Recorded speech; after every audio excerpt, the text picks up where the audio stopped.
할렐루야. 오늘 함께 묵상할 말씀은 에스겔 41장 1절부터 4절까지 말씀입니다. 우리 다 같이 함께 말씀을 보시겠습니다.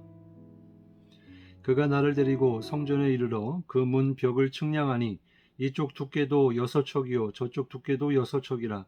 두께가 그와 같으며 그 문 통로의 너비는 10척이요 문 통로 이쪽 벽의 너비는 5척이요 저쪽 벽의 너비는 5척이며 그가 성소를 측량하니 그 길이는 40척이요 그 너비는 20척이며 그가 안으로 들어가서 내전문 통로의 벽을 측량하니 두께는 2척이요 문 통로가 6척이요 문 통로의 벽의 너비는 각기 7척이며 그가 내전을 측량하니 길이는 20척이요 너비는 20척이라.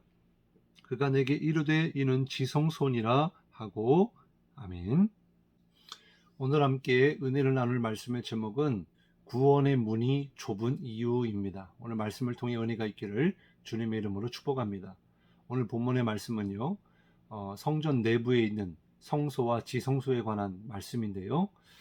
우리가 에스겔 40장의 말씀을 나누면서 바깥 뜰로 올라갈 때에 7층계, 그리고 바깥 뜰을 지나 안쪽 뜰로 올라갈 때에 8층계, 안쪽 뜰을 지나 성전으로 들어갈 때에 10층계를 올라가야 한다라는 말씀을 나누었습니다. 이것은 북문이나 또 남문, 동문 모두 동일한데요. 다만 우리가 보고 있는 개역 개정 성경에는요, 7층계와 8층계는 나오는데 10층계라는 말은 없습니다만은 공동 번역에 보면 10계단으로 기록되어 있습니다. 그리고 오늘 본문을 보면요, 성전의 현관과 성소 그리고 지성소와 입구를 측량하고 있는데 성전 현관은 14척이고 성소의 입구는 10척이고 지성소의 입구는 6척이다 라고 말씀하고 있어요. 무슨 이야기입니까? 성전의 문에서 또 성소의 문 그리고 지성소의 문으로 들어갈수록 입구의 넓이가 좁아지고 있다라고 하는 것을 깨달을 수가 있는 것입니다. 이 말씀은 무슨 말씀입니까? 곧 하나님께로 나아가는 길이 결코 넓거나 크지 않다는 거예요. 하나님께 나아가면 나아갈수록 높아지고 좁아지고 제한적이다라는 것입니다. 누가복음 13장 23절에 보면 어떤 사람이 예수님께 나와서 구원을 받는 자가 적습니까? 이렇게 물어보니까 24절부터 25절에 보면 예수님께서 이렇게 말씀하십니다. 좁은 문으로 들어가기를 힘쓰라. 내가 너희에게 이르노니 들어가기를 구하여도 못하는 자가 많으리라. 집주인이 일어나 문을 한 번 닫은 후에 너희가 밖에 서서 문을 두드리며 주여 열어주소서 하면 그가 대답하여 이르되 나는 너희가 어디에서 온 자인지 알지 못하노라 하리니. 여기에서도 보면 구원을 받는 것이 좁고 제한적이다라고 말씀하고 있어요. 다시 말해서 누구나 다 구원을 받는 것이 아니고 어떤 노력을 한다고 해서 구원을 받는 것이 아니다라는 것입니다. 오직 좁은 문으로 들어가는 사람만이 구원을 받는다라는 거예요.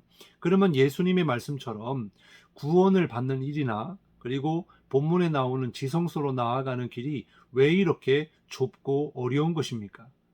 그리고 왜 주님은 그럼에도 불구하고 좁은 문으로 들어가라 라고 말씀하고 있는 것일까요? 이 말씀의 의미가 무엇입니까? 첫 번째는 많은 사람들이 회개하지 않기 때문이다 라는 것입니다. 정말 죄가 무엇인지를 머리로만 아는 것이지 또 양심은 조금 알겠는데 말씀을 들어서도 알겠는데 결국에는 이 죄를 놓지 못하는 거예요. 돌이키지 않는 것입니다. 말로만 죄를 나열하는 것 뿐이에요. 여전히 옛사람의 모습대로 내 고집과 또 내 감정과 또 내 상식과 또 내 경험 등을 내려놓지 못하는 겁니다. 교만한 거죠. 하나님 앞에서 나의 의를 자랑하는 것입니다. 죄를 회개하지 않는 사람의 특징이 이와 같다는 거예요. 물론 반대로 죄로 인한 죄책감에 시달리는 사람들도 있을 겁니다. 그리고 또 오히려 나는 의인이라고 하는 영적 우월감에 빠진 사람도 있을 겁니다. 중요한 것은 이 두 사람 모두 회개하지 아니하면 결국에 천국에 들어갈 수 없다는 사실이에요. 회개하지 아니하면 절대로 주님께 나아갈 수 없습니다. 우리가 문이 좁기 때문에 계단이 많기 때문에 높이 올라가야 되기 때문에 우리가 해야 될 일은 필요 없는 것을 내려놓아야 하고 방해가 되는 것은 이거는 버려야 한다는 거예요. 내려놓아야 된다는 거예요. 그것이 뭡니까? 바로 죄의 짐이라는 사실입니다. 우리가 하나님 앞에 나아가는데 방해하는 모든 것들, 또 내 속에 지금도 남아있는 이 죄들, 그 모든 것들을 회개함으로 온전히 주님의 보혈로 깨끗하여져서 정말 가볍고 즐거운 마음으로 주님께 나아가야 할 줄로 믿습니다. 두 번째는 오직 구원의 길은 예수님밖에 없다라고 하는 거예요. 그래서 좁은 문으로 들어가라라고 한 것입니다. 예수님을 통해서만 지성소에 나아갈 수 있는 거예요. 예수님을 통한다는 것은 무엇을 말하는 것입니까? 예수님 안으로 들어가는 거예요. 창세기 7장에 보면 노아의 방주 이야기가 나오지 않습니까? 노아를 포함한 8명의 가족들이 방주 안으로 들어갔기 때문에 하나님의 홍수의 심판이 있었음에도 불구하고 그들은 구원을 받은 거죠. 그 이유가 무엇입니까? 구원의 방주에 들어갔기 때문에 심판을 받지 않은 거예요. 그런 것처럼 방주는 무엇을 의미하냐면 예수 그리스도를 그림자로, 모형으로 보여주고 있는 것입니다. 그래서 예수님 안에 들어가야만이 이렇게 심판에 이르지 않고 구원을 받게 된다라는 거예요. 왜 노아의 8 식구만 방주에 들어갔을까요? 왜 다른 사람들은 들어가지 않았을까요? 그것은 바로 노아를 포함한 8 식구 외에 다른 모든 사람들은 하나님의 말씀을 믿지 않았습니다. 의심했습니다. 그리고 하나님의 말씀을 순종하지 않았기 때문에 그래요. 그래서 예수님만이 구원의 방주이신데 오늘날에도 마찬가지로 그러한 예수님을 믿지 않기 때문에, 의심하기 때문에, 순종하지 않기 때문에 그들은 다 구원받지 못하는 것입니다.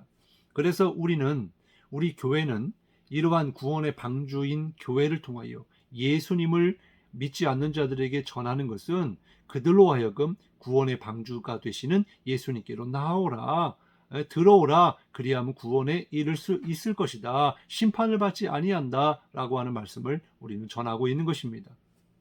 사랑하는 성도 여러분, 오늘 말씀을 우리의 마음에 새기며 정말 구원의 방주이신 예수님, 비록 좁은 문이라 할지라도 오직 유일한 구원의 문이 되시고 길이 되시는 그 예수님을 온전히 믿기를 바랍니다.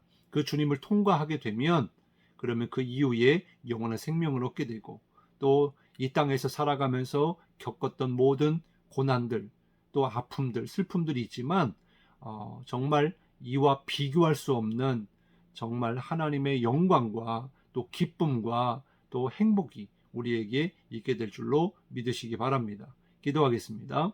하나님 감사합니다. 오늘 말씀을 통해서 비록 좁은 문으로 들어가게 될 때에 그 길이 힘들고 어렵더라도 그 문을 통과하게 되면 영원한 생명을 누리게 된다라고 말씀해 주셨는데, 바로 그 유일한 좁은 문이요 또 구원의 길은 예수 그리스도이심을 깨닫게 하시니 감사합니다.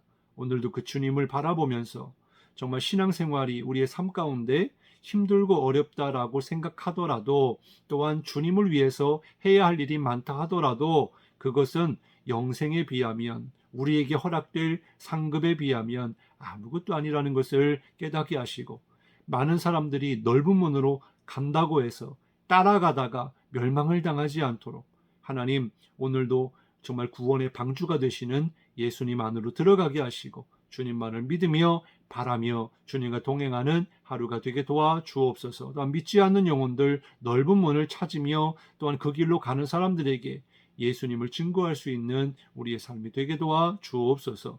감사드리며 예수님 이름으로 간절히 기도드리옵나이다. 아멘.